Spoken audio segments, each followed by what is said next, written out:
وأنفقوا مما رزقناكم আল্লাহ পাক বলেন, তোমাদেরকে যে রিজিক দেওয়া হয়েছে, ধন সম্পদ, টাকা পয়সা, গাড়ি বাড়ি দেওয়া হয়েছে, রিজিক দেওয়া হয়েছে, সেখান থেকে তোমরা আল্লাহ পাকের রাস্তায় কিছু ব্যয় করো, খরচ করো, তোমরা দান সদকা করো।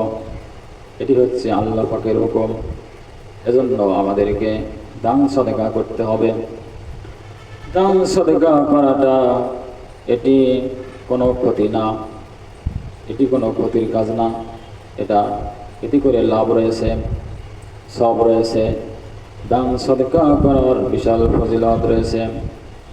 যেমন আল্লাহ পাক বলেন, মান জাআ বিল হাসানাতি ফালাহু আশরু আমসালিহা। যে বান্দা একটি নেক আমল করে, দান করে, সদকা করে, আল্লাহ রাব্বুল আলামিন তার সেই নেক আমলকে আল্লাহ পাক 10 গুণ তার প্রতিদান বৃদ্ধি করে দেন। সুবহানাল্লাহ। যেমন হাদিস শরীফে আছে, নবীজির জামাতা হযরতে আলী রাদিয়াল্লাহু আনহু উনি একদিন কাজের সন্ধানে বাহিরে গেলেন। অনেক চেষ্টা করলেন, তারপরও কোনো কাজ সংগ্রহ করতে পারলেন না। উনি খালি হাতে বাড়িতে চলে গেলেন। যখন খালি হাতে বাড়িতে গেলেন, ওনার স্ত্রী মা ফাতেমা রাদিয়াল্লাহু আনহা ওনার খালি হাত দেখে ওনার একটি পুরাতন চাদর এনে হযরতে আলী রাদিয়াল্লাহু আনহুকে দিয়ে বলছেন, স্বামী, আজ 3 দিন থেকে ঘরে কোনো খানা নেই, চুলায় কোনো আগুন জ্বলে না, ছেলেরা 3 দিন থেকে না খেয়ে আছে, ওদের যন্ত্রণা তারা আর সহ্য করতে পারতেছে না। এই চাদরটা নিয়ে যান, বাজারে বিক্রি করে কিছু খাদ্য কিনে নিয়ে আসুন। হযরতে আলী রাদিয়াল্লাহু আনহু সেই চাদরটি নিয়ে বাজারে চলে গেলেন। বাজারে গিয়ে সেই চাদরটি 6 দিরহাম বিক্রি করলেন। 6 দিরহাম বিক্রি করে 6 দিরহাম নিয়ে যাচ্ছেন খাদ্যদ্রব্য কেনার জন্য।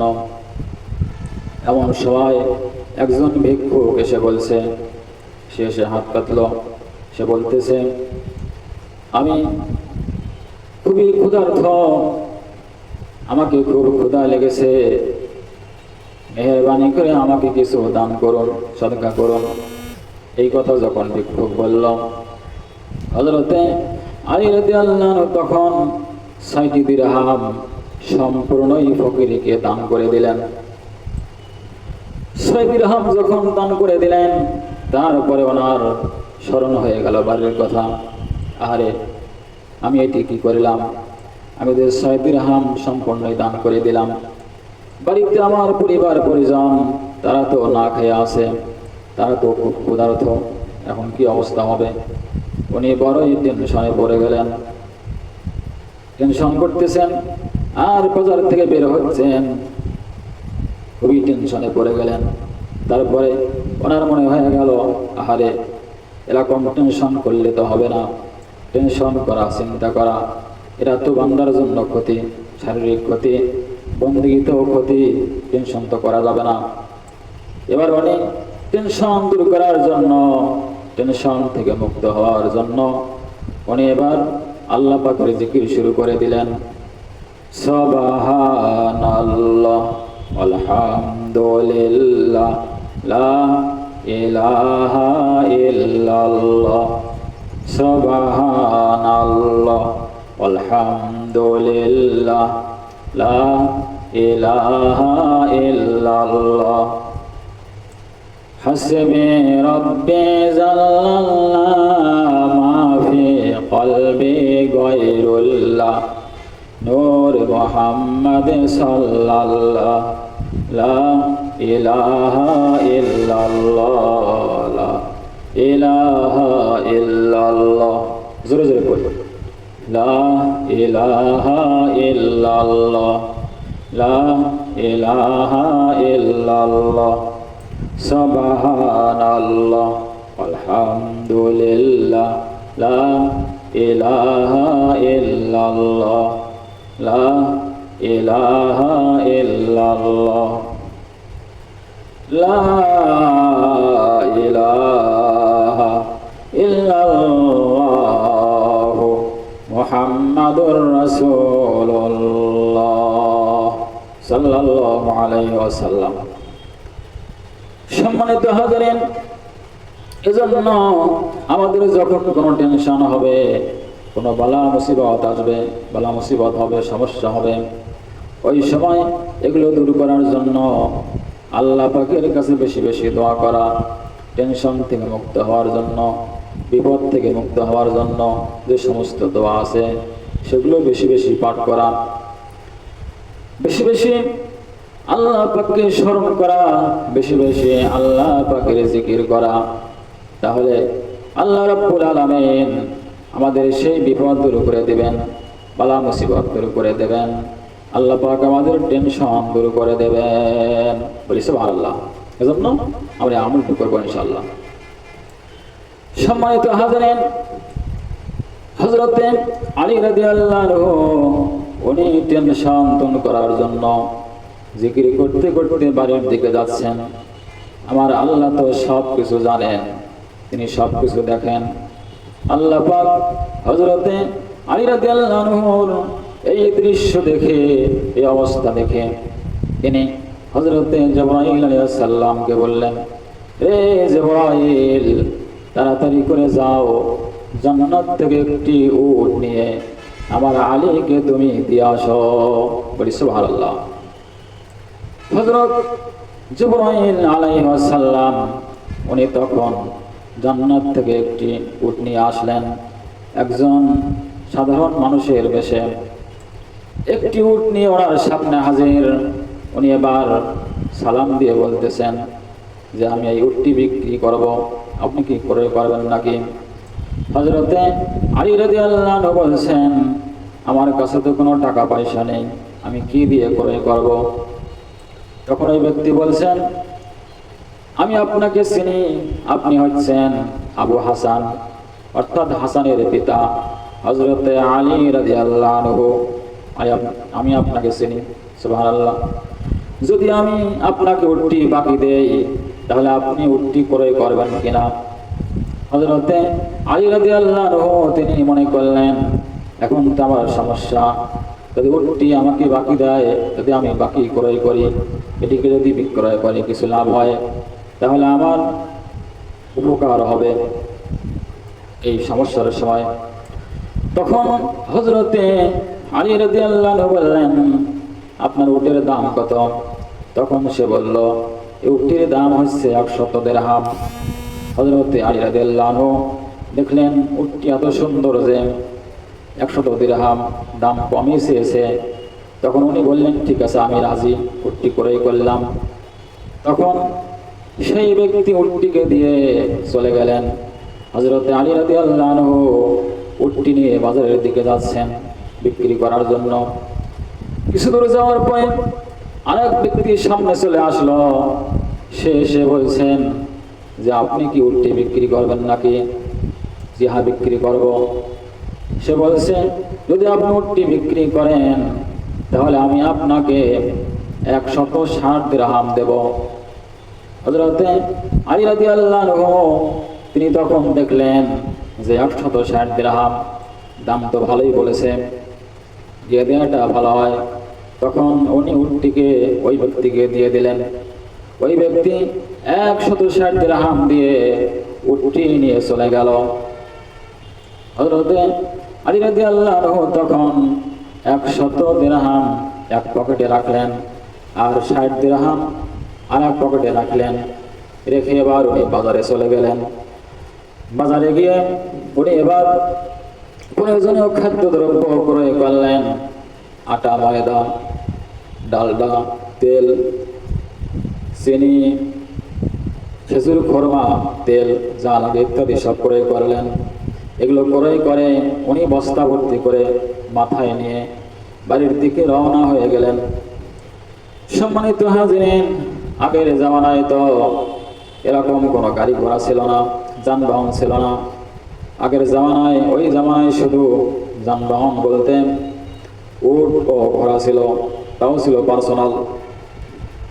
হযরতে আলী রাদিয়াল্লাহু আনহু উনি খাদ্যের বস্তা মাথায় নিয়ে উনি জিকির করতে করতে বাড়ির দিকে রওনা হয়ে গেলেন। বলি সুবহানাল্লাহ। জিকির করতে করতে বাড়িতে চলে গেলেন। বাড়িতে পৌঁছে উনি ওনার স্ত্রীকে ডাকলেন, ফাতেমা, ফাতেমা আসো নাকি, তাড়াতাড়ি করে বের হয়ে আসো। হযরতে মা ফাতেমা রাদিয়াল্লাহু আনহা ওনার ডাক শুনে বের হয়ে আসলো ঘরের ভিতর থেকে। বের হয়ে দেখে ওনার স্বামী হযরতে আলী রাদিয়াল্লাহু আনহুর মাথায় বিশাল একটি বস্তা। হযরতে আলী রাদিয়াল্লাহু আনহু বলেছেন, ফাতেমা বস্তা ধরো, বস্তা নামিয়ে নাও।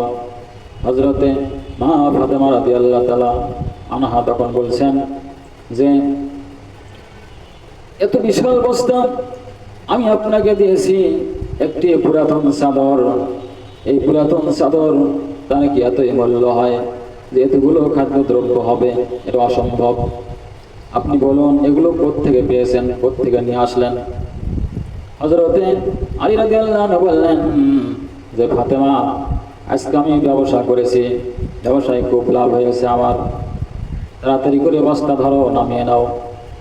হযরতে মা ফাতেমা রাদিয়াল্লাহু আনহা বলতেছেন, কি ব্যবসা করলেন? যে ব্যবসা লাভ হবে সে ব্যবসা এত লাভ করলেন, সেটি হারাম হবে না হালাল? আমি আগে শুনবো, না শোনা পর্যন্ত বস্তায় হাত দেব না। হযরতে আলী রাদিয়াল্লাহু আনহু বলছেন, ফাতেমা, হালাল ব্যবসা খুব ভারী লাগতেছে, তাড়াতাড়ি ধরো, নামিয়ে নাও, তারপরে সব ঘটনা আমি তোমাকে খুলে বলতেছি।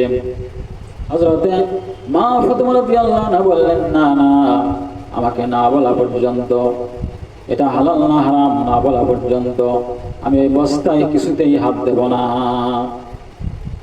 এমন সময় বিশ্বনবী সাইয়্যিদনা নবিকুল শিরোমণি হযরতে মুহাম্মদুর রাসূলুল্লাহ সাল্লাল্লাহু আলাইহি ওয়াসাল্লাম নবীজি আমার সেখানে হাজির। নবীজি বললেন, এ মা ফাতেমা, বস্তা ধরো, নামিয়ে নাও, তারপরে সব ঘটনা তোমাকে বলতেছি। তারপরে মা ফাতেমা রাদিয়াল্লাহু আনহা বস্তা ধরলেন, নামিয়ে নিলেন। নবীজি বললেন, আলী, এবার ঘটনা খুলে বলো। হযরতে আলী রাদিয়াল্লাহু আনহু সব ঘটনা খুলে বললেন।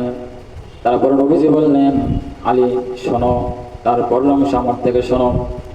নবীজি বললেন, রে আলী, তুমি যে চাদর বিক্রি করা 6 দিরহাম দান করেছ, দান করে জিকির করতে করতে বাড়ির দিকে আসতেছিলে, আমার আল্লাহ পাক তো সবকিছু জানেন। আল্লাহ পাক তখন তোমার কাছে উট নিয়ে পাঠিয়ে দিয়েছিল। তোমার কাছে যিনি উট নিয়ে এসেছিলেন তিনি হলেন সমস্ত ফেরেশতাদের ফেরেশতা হযরতে জিবরাইল আলাইহিস সালাম। আর তোমার কাছ থেকে যে উট কিনেছিল, যিনি উট কিনেছিলেন তিনি হলেন আল্লাহ পাকের একজন ফেরেশতা হযরতে মিকাইল আলাইহিস সালাম। আল্লাহু আকবার, আল্লাহু আকবার।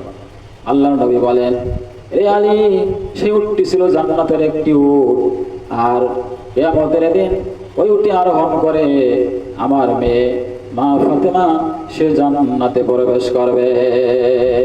আল্লাহু আকবার, আল্লাহু আকবার। সম্মানিত হাজরিন, এখানে হযরত আলী রাদিয়াল্লাহু আনহু উনি উটটি ক্রয় করেছিলেন 100 দিরহাম দিয়ে, বিক্রয় করলেন 160 দিরহাম। তার লাভ হলো কত? লাভ হলো 60 দিরহাম।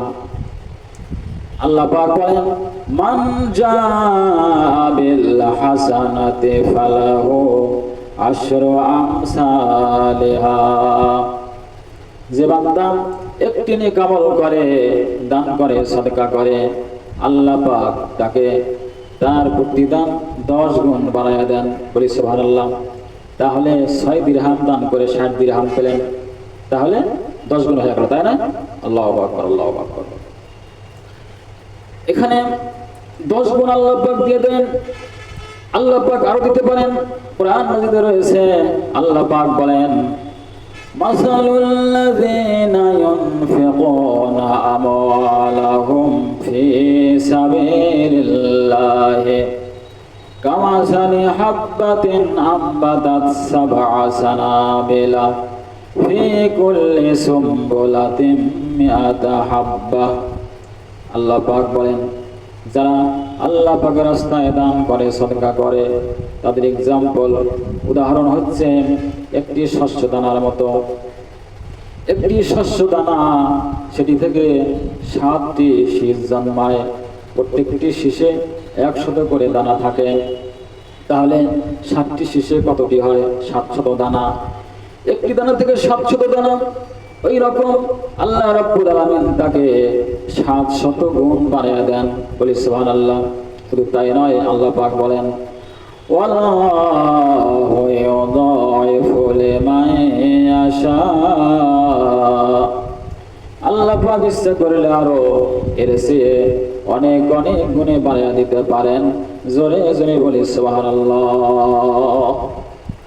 একটু জিকির করি, সুবহানাল্লাহ, আলহামদুলিল্লাহ, লা ইলাহা ইল্লাল্লাহ, লা ইলাহা ইল্লাল্লাহ, লা ইলাহা ইল্লাল্লাহ। নেই কেহ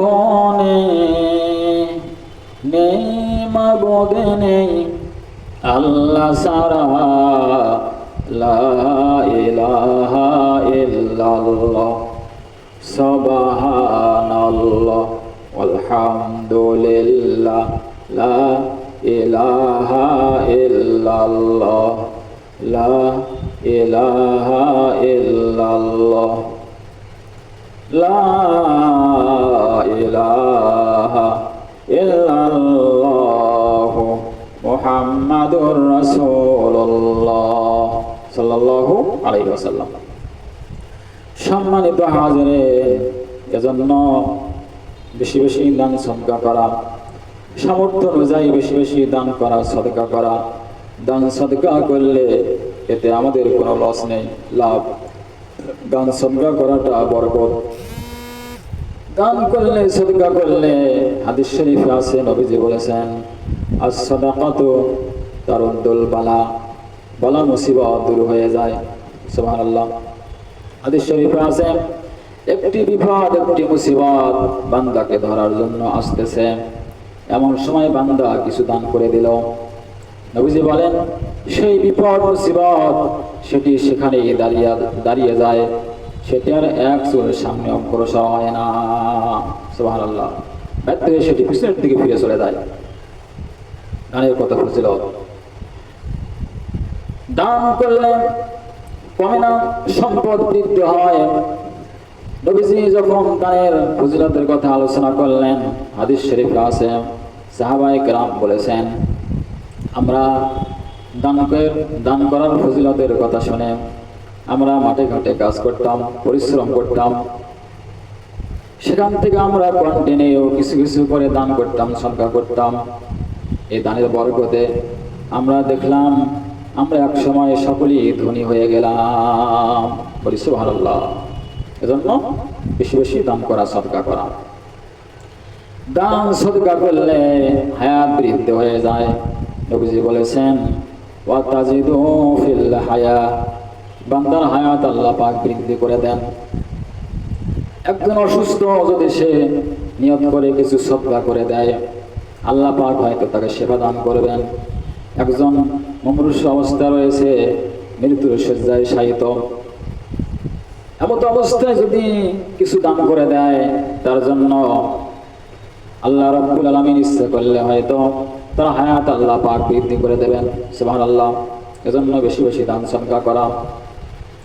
সম্মানিত হাজিরিন, দান সদকা করলে হাদিস শরীফে আছে, নবীজি বলেছেন, আতুরফাউ দারাজাত, বান্দার সম্মান মর্যাদা আল্লাহ পাক বৃদ্ধি করে দেন। সুবহানাল্লাহ। দান করলে, সদকা করলে আরো ফজিলত হচ্ছে, ইউকাফিরুস সাইয়্যাতিকুম, আল্লাহ পাক বান্দার গুনাহগুলিকে ক্ষমা করে দেন। বলি সুবহানাল্লাহ। আমরা আমাদের গুনাহগুলি ক্ষমা চাই কি চাই না? অবশ্যই আমরা আল্লাহ পাকের কাছে ক্ষমা চাই। আল্লাহ, ও দাও, মাফ করে দাও। আল্লাহ, ওগো আল্লাহ, ক্ষমা করে দাও, মাফ করে দাও। যতদিন এ জীবন বিনা বাসিবে, যতদিন এ জীবন বিনা চলিবে, সুপথে চালাও, ক্ষমা করে দাও। আল্লাহ, ওগো আল্লাহ, ক্ষমা করে দাও, মাফ করে দাও। তোমাকে না দেখিয়া, নবীকে না চিনিয়া, ঈমান এনেছি তবুও। তোমাকে না দেখিয়া, নবীকে না চিনিয়া, ঈমান এনেছি তবুও, ঈমান এনেছি তবুও। এই ওসিলায় রহম ও দয়া বিলাও। আল্লাহ, ওগো আল্লাহ, ক্ষমা করে দাও, মাফ করে দাও। ক্ষমা করে দাও, মাফ করে দাও। বলে আমিন। সম্মানিত হাজিরিন, ক্ষমা চাওয়ার, মাফ পাওয়ার যত আমল রয়েছে, বন্দেগী রয়েছে, ভালো কাজ রয়েছে, তার মধ্যে একটি ভালো কাজ হচ্ছে দান করা, সদকা করা। এজন্য সামর্থ্য অনুযায়ী বেশি বেশি দান করা, সদকা করা, কার্পণ্য করা যাবে না। কারণ হাদিস শরীফে আছে, আল্লাহর নবী বলেছেন, আল বাখিলু আদুউল্লাহ, যে বান্দা দান করে না, সদকা করে না, সে হচ্ছে বকিল। আর এই বকিল হচ্ছে আল্লাহ পাকের শত্রু। আহা, নাউজুবিল্লাহ। বকিল আল্লাহ পাকের শত্রু। আল্লাহ পাক যার শত্রু হবেন, তার কি অবস্থা? তার জাহান্নাম ছাড়া কোনো উপায় নেই। সে তো এই ফজিলতগুলো পাবেই না, আর সে জাহান্নাম ছাড়া তার কোনো উপায় নেই। কারণ হাদিস শরীফে আছে, আল্লাহর নবী বলেছেন, কৃপণের উদাহরণ হচ্ছে এরকম যে জান্নাতের একটি বৃক্ষ, যে দান করে না, সদকা করে না, কার্পণ্য করে, সে যেন সেই বৃক্ষের একটি শাখা টেনে ধরল, আর সেই শাখাটাকে জাহান্নামে নিয়ে যাবে। নাউজুবিল্লাহ। আর দান সদকা করার ফজিলতের বিষয়ে আরো বলা হয়েছে, যারা দান করে, সদকা করে, তাদের এক্সাম্পল, উদাহরণ হলো জান্নাতের একটি বৃক্ষের ন্যায়। যে ব্যক্তি দান করলো, সদকা করলো, সে যেন সেই জান্নাতের বৃক্ষের একটি শাখা, একটি ডাল সে টেনে ধরলো, আর সেই ডাল তাকে টেনে নিয়ে জান্নাতে চলে গেল। বলি সুবহানাল্লাহ, সুবহানাল্লাহ। তা আসুন আমরা বেশি বেশি দান সদকা করি, 5 ওয়াক্ত নামাজ পড়ি, বেশি বেশি নেক আমল করি। আল্লাহ পাক যেন আমাদেরকে জান্নাতুল ফেরদাউস নসিব করেন। সকলে বলি আল্লাহুম্মা আমিন।